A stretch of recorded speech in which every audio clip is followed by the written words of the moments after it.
할렐루야. 오늘도 말씀을 하루 시작합니다. 여러분의 하루가 말씀으로 시작하여서 은혜 충만한 영혼들 되게 소망합니다. 말씀 보시죠. 오늘은 사무엘상 27장 말씀입니다. 근대 철학의 문을 열었던 프랑스 철학자 데카르트는 우리가 너무 잘 알고 있는 이야기를 했습니다. 나는 생각한다, 고로 존재한다. 많이 들어본 이야기죠.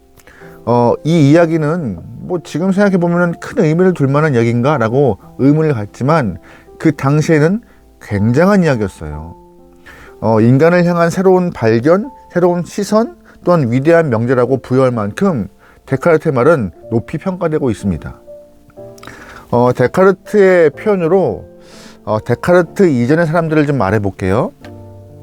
나는 기도한다, 고로 존재한다. 이 표현이 데카르트 이전의 사람들을 잘 표현하고 있을 것입니다. 왜냐하면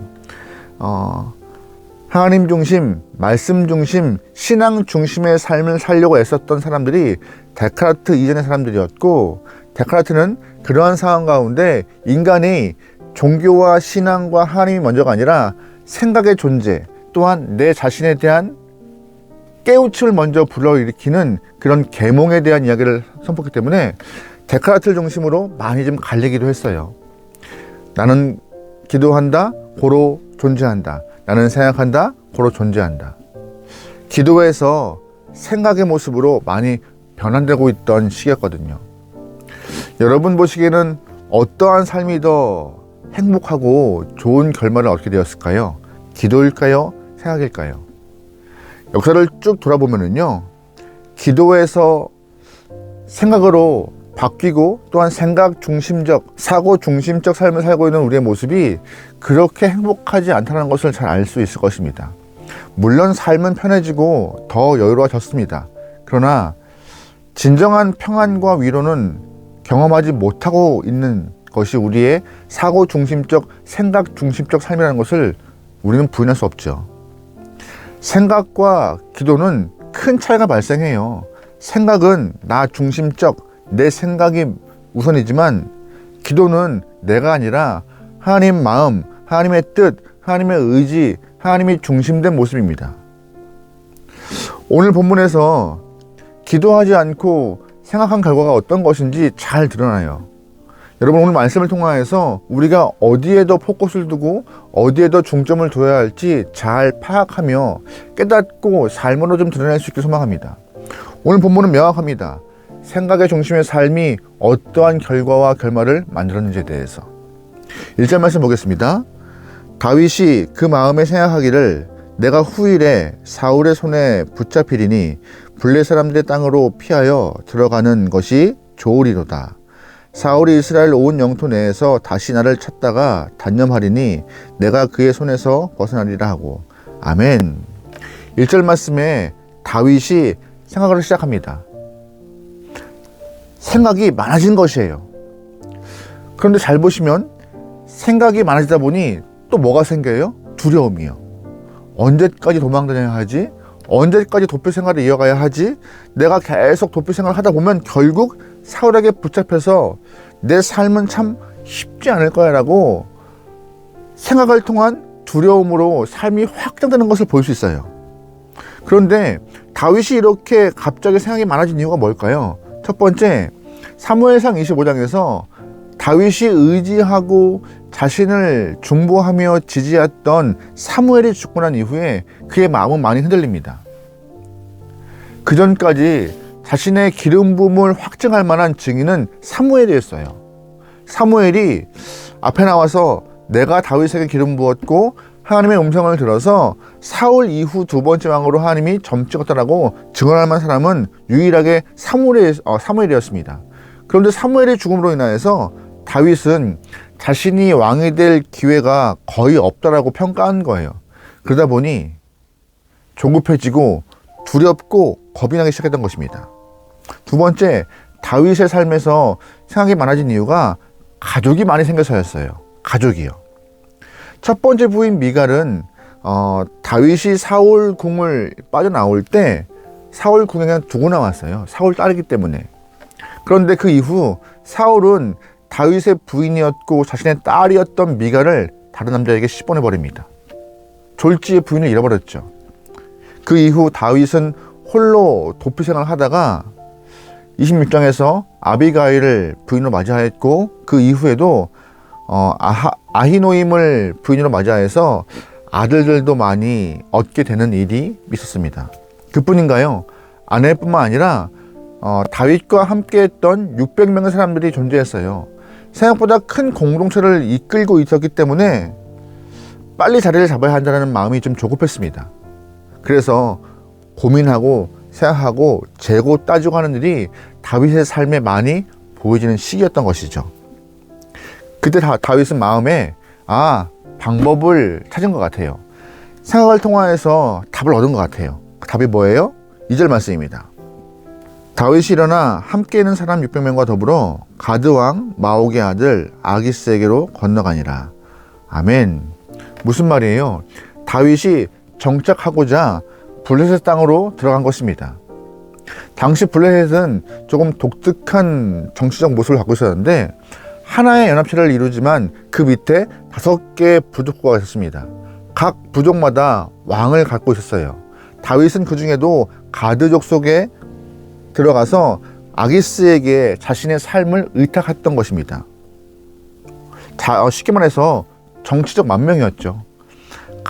아기스의 입장에서는 다윗이 혼자 오는 것도 아니고 모든 식구를 데려오기 때문에 배신할 일도 없을 것이고, 게다가 600명의 용사를 같이 데려오기 때문에 더욱더 국방 안에서도 이득이 있지 않을까 하는 마음에 쉽게 들어와서 우리와 함께 살자고 허합니다.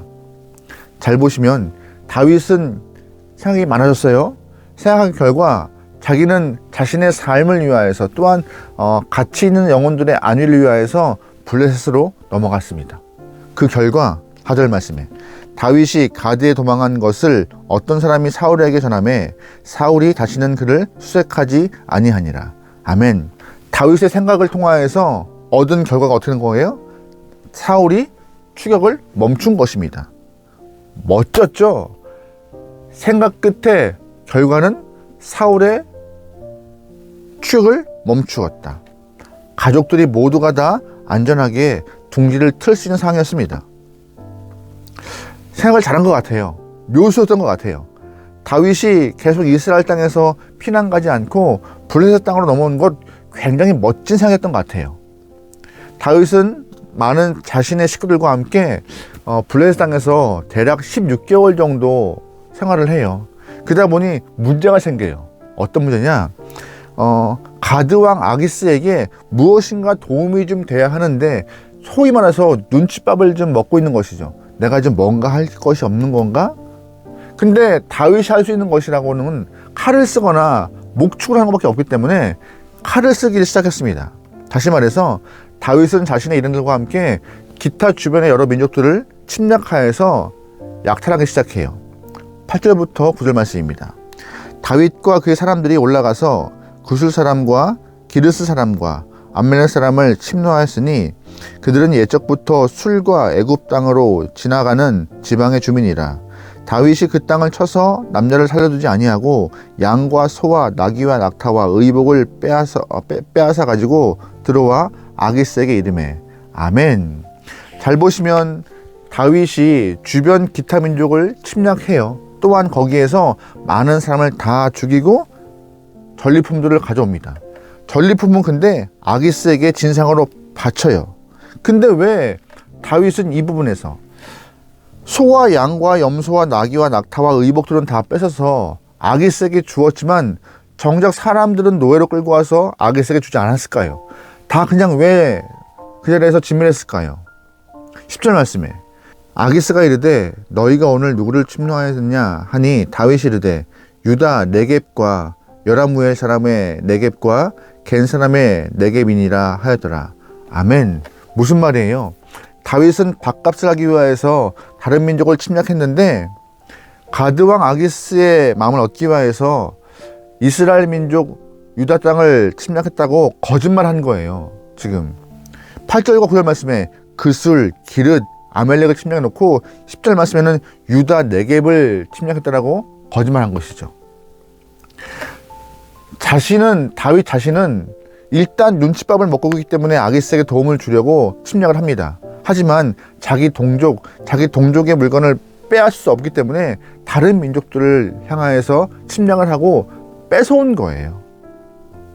또한 그 과정 가운데 그 인질을 잡아오면 결국 다윗이 유다가 아니라 이방 민족을 침략했다는 것을 알 수 있는 상황이라서 노예를 끌고 오지 않고자 또한 자신이 다른 민족을 침략했다는 것에 대해서 알 수 없게끔 사람들을 다 죽인 것입니다. 잘 보시면 1절 말씀에 생각을 했던 다윗의 모습이 어떻게 끝나요? 거짓과 폭력으로. 다윗이 원래 어떤 사람이었습니까? 맨손으로 골리앗을 이긴 영혼이었어요. 하나님의 영광을 위하여서 두려움도 불사했던 영혼이 다윗이었습니다.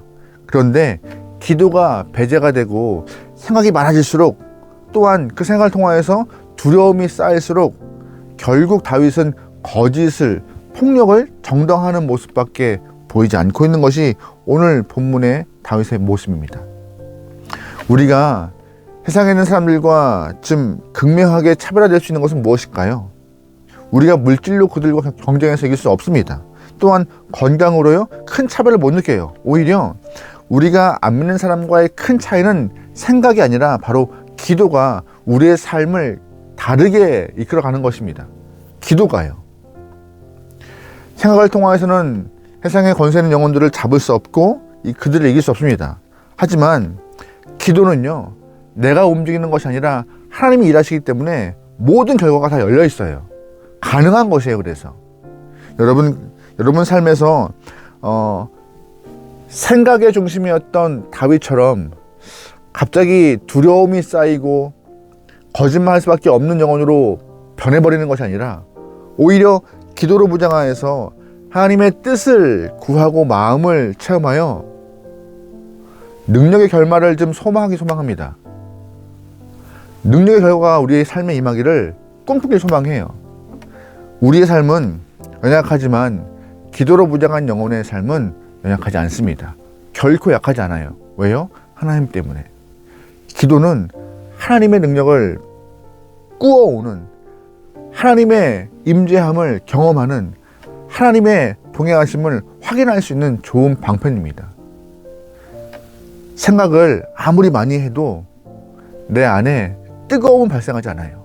하지만 기도하는 영혼은 기도하면서 뜨거움을 경험하고 능력을 경험하고 삶의 희망을 보는 것이죠. 여러분, 그러기에 다시 한번 기도를 회복하여서 주님께 갈 수 있는 귀한 영혼들이 소망합니다. 기도가 살아나 하나님을 향한 믿음이 더욱더 뜨거워지는 영혼들이 소망해요. 오늘 하루 바쁘시겠지만 여러분, 기도하는 삶이 바쁘시겠지만 기도하시길 소망합니다. 바쁘시겠지만 주님께 무릎 꿇고 나아갈 수 있길 소망합니다. 바쁘시겠지만 주님의 이름을 부르면서 간구할 수 있는 영혼들이 소망합니다. 그래야 살아요. 그래야 승리합니다. 오늘 하루도 기도하며 승리하는 귀한 영혼들이 소망합니다. 기도하시겠습니다. 하나님, 이 땅에서 이성과 생각으로 삶을 풀어가는 것이 아니라 기도로 풀어가는 영혼들이 허락하소서. 기도로 풀어갈 때 하나님의 마음이, 하나님의 의지가, 하나님의 뜻을 알 수 있습니다. 다른 것보다 주님께 더욱더 내 마음을 드려, 내 삶을 드려 기도하는 영혼들이 허락하시고 기도를 통하여서 삶에서 승리할 수 있는 귀한 영혼들이 허락하소서. 모든 걸 맡겨오며 예수님의 이름으로 기도합니다. 아멘.